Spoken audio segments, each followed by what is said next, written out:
छत्रपती संभाजीनगरला अनेक वर्षानंतर महापौर मिळाले आणि त्या महापौर पदावर विराजमान झाले भाजपचे समीर राजूरकर. पण आता या निवडीला जवळपास 1 महिना पूर्ण होत आलाय.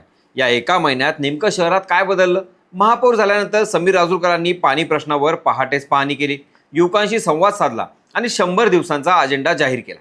पण आज प्रश्न असा आहे की महापौर झाल्यानंतर त्यांनी जे आश्वासन दिलं त्याची सुरुवात प्रत्यक्षात कशी होताना दिसते आहे आणि छत्रपती संभाजीनगरच्या राजकारणात समीर राजूरकर यांचा उदय नेमका काय संकेत देतो आहे? आजच्या या व्हिडिओमध्ये आपण पाहणार आहोत छत्रपती संभाजीनगरचे नवनिर्वाचित महापौर समीर राजूरकर यांचा प्रवास, त्यांचा अजेंडा आणि महापौर झाल्यानंतरच्या पहिल्या महिन्याच्या राजकीय हिशोब. नमस्कार, मी स्वप्नील आणि आपण पाहतात त्याचं काय महाराष्ट्र.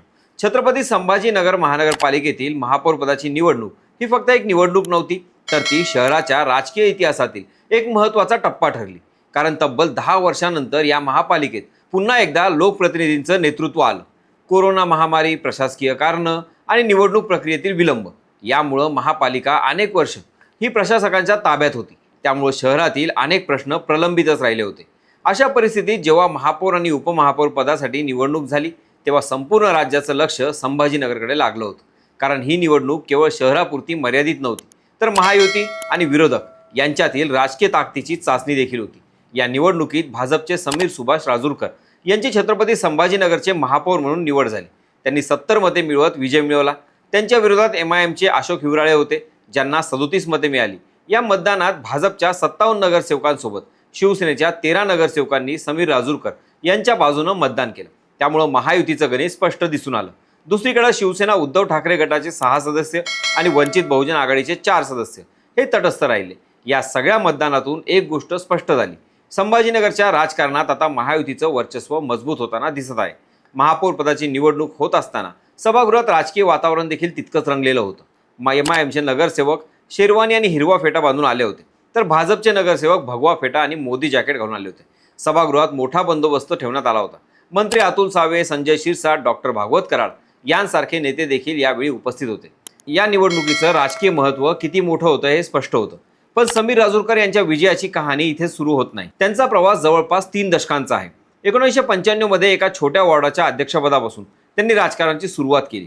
राष्ट्रीय स्वयंसेवक संघाच्या शाखेतून त्यांचं व्यक्तिमत्व घडत गेलं. संघाच्या कार्यपद्धतीतून आलेली संघटन शक्ती आणि शिस्त ही त्यांच्या राजकीय प्रवासाची मोठी ताकद ठरली. महाविद्यालयीन काळात त्यांनी विद्यार्थी संघटनांमध्ये सक्रिय सहभाग घेतला.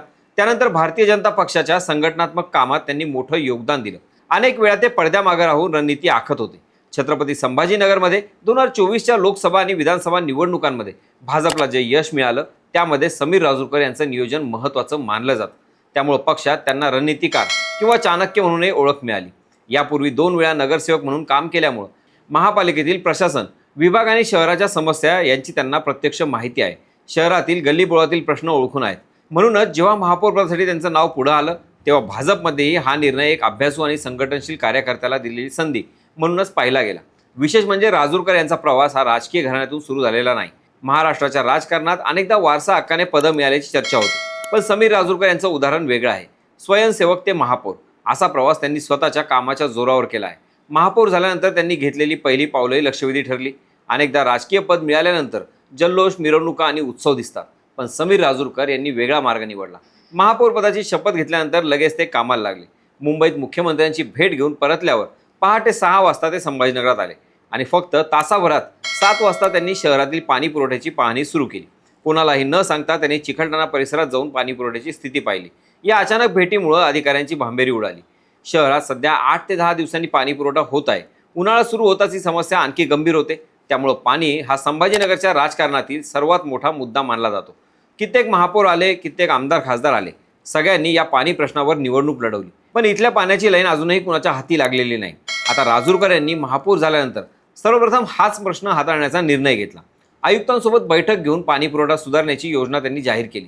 शिवाय अमृत योजनेची अंमलबजावणी, शहरातील कचरा व्यवस्थापन आणि पर्यटन विकास हेही त्यांच्या अजेंड्यातील महत्त्वाचे मुद्दे आहेत. संभाजीनगर हे ऐतिहासिक आणि पर्यटनदृष्ट्या महत्त्वाचं शहर आहे. अजिंठा वेरूळ सारख्या जागतिक वारसा स्थळांच्या जवळ असलेलं हे शहर आंतरराष्ट्रीय पर्यटनाच्या नकाशावर अधिक ठळकपणे दिसायला हवं अशी अपेक्षा महापौर यांची आहे. महापौर म्हणून राजूरकर यांनी या दिशेनं काम करण्याचा संकेत दिला आहे. याच दरम्यान त्यांनी MGM संस्थेत आयोजित संवाद महापौरांशी या कार्यक्रमात त्यांनी शहराच्या विकासासाठी युवकांचा दृष्टिकोन समजून घेण्यावर भर दिला. पाणी पुरवठा, स्वच्छता आणि भ्रष्टाचार मुक्त प्रशासन हा त्यांचा मुख्य अजेंडा असल्याचं त्यांनी स्पष्ट केलं. महापौर म्हणून पहिले 100 दिवसांचा कार्यक्रमही त्यांनी जाहीर केला आहे.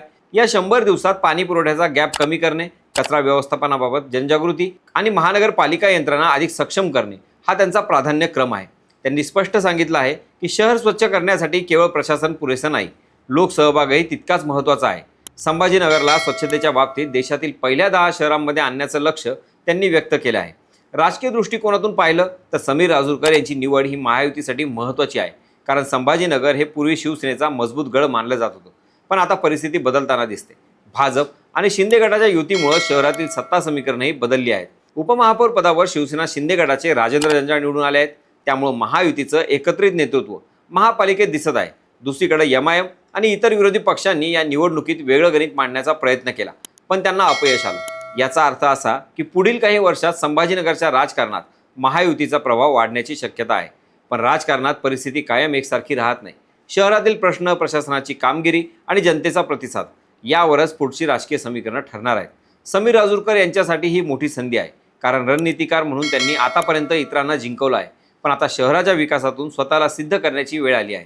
एकंदरीतच एक स्वयंसेवक ते महापौर असा प्रवास करत समीर राजूरकर आता छत्रपती संभाजीनगरचे पहिले नागरिक झाले. शहरातील पाणी प्रश्न, स्वच्छता, पर्यटन विकास आणि प्रशासनातील पारदर्शकता या सगळ्या मुद्द्यांवर आता त्यांची खरी परीक्षा होणार आहे. राजकारणात विजय मिळवणं ही एक गोष्ट असते, पण शहराचं नेतृत्व करून जनतेचा विश्वास जिंकणं ही त्याहून मोठी गोष्ट असते. आता पाहायचं आहे की समीर राजूरकर यांचं नेतृत्व संभाजीनगरला खरोखरच नव्या विकासाचा मार्ग दाखवतं का? नक्कीच ते त्यांच्या मार्गावर चालतील, पण आपण त्या 100 दिवसांची वाट बघूयात, ज्यात महापौरांनी बदल घडेल असा अजेंडा दिला आहे. तुम्हाला काय वाटतं? त्यांची गती पाहता समीर राजूरकर यांचं महापौरपद संभाजीनगरच्या विकासासाठी निर्णायक ठरेल का? महापौरांकडून तुमच्या अपेक्षा काय? तुमचं मत कमेंटमध्ये नक्की सांगा. बाकी राजकारणाच्या आखाड्यात आपली नजर कायम असणारच आहे. तेव्हा कुठेही जाऊ नका, पाहत राहा, सबस्क्राईब करा. त्याचं काय महाराष्ट्र.